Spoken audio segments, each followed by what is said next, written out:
एक गरीब आदमी बद्दू रात के वक्त वो कहीं बेचारा सुबह से चला था, मदीने पहुंचते उसे रात हो गई।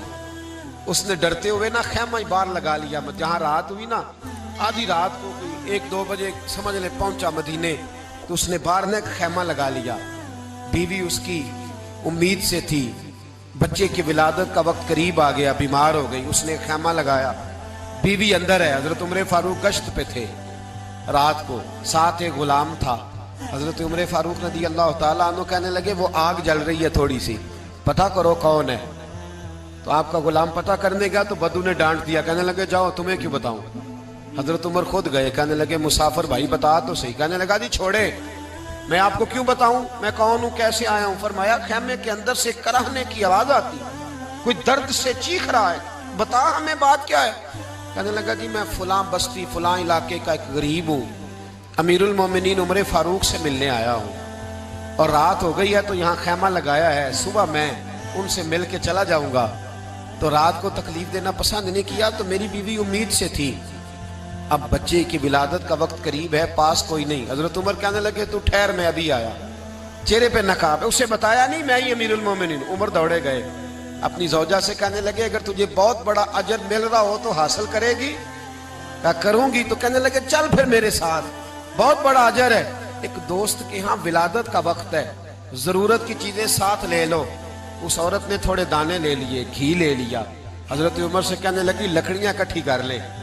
अमीरुल मोमिनीन, काउंसलर की बात नहीं बता रहा आपको मैं, आपको एमपीए की बात नहीं बता रहा, एमएनए की बात नहीं बता रहा, जो 10 गांवों को मिला के चेयरमैन बना उसकी बात नहीं बता रहा, उसकी बात बता रहा हूं जो 22 लाख मुरब्बा मील का हुक्मरान है।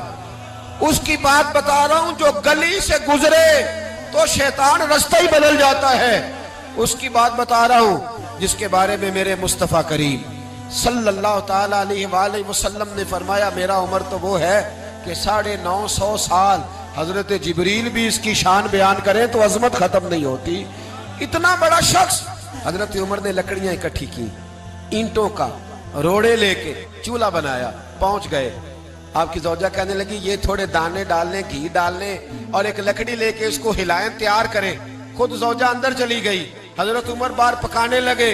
वो बद्दू कहता है मैं इस तरह का उनके साथ बिहेव करने लगा जैसे वो किसी चौकीदार के साथ नहीं करता।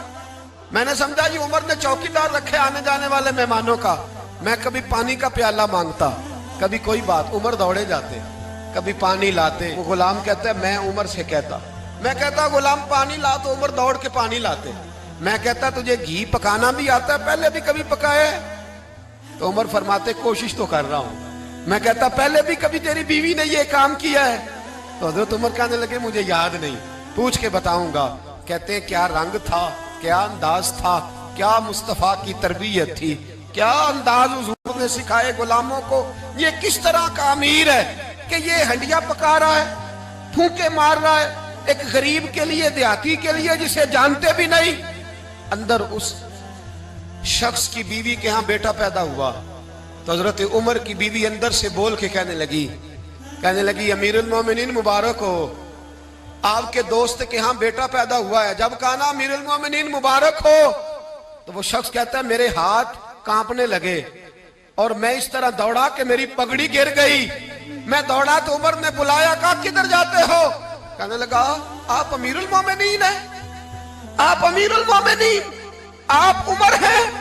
कैसर और किसरा जिसके नाम से कांपे आप वो हैं, जिसे मुस्तफा ने दुआ मांग के अल्लाह से मांगा वो वाले उमर है आप, जिसके लिए अलीउल मुर्तजा फरमाते मैं रोज दुआ करता हूं वो वाले उमर है, जिसके बारे में अबू बकर सिद्दीक ने फरमाया था कि मैं अल्लाह से कहूंगा मौला जो तेरे महबूब की उम्मत के हक में सबसे बेहतर था मैं उसे खलीफा बना के आया, वो वाले उमर है।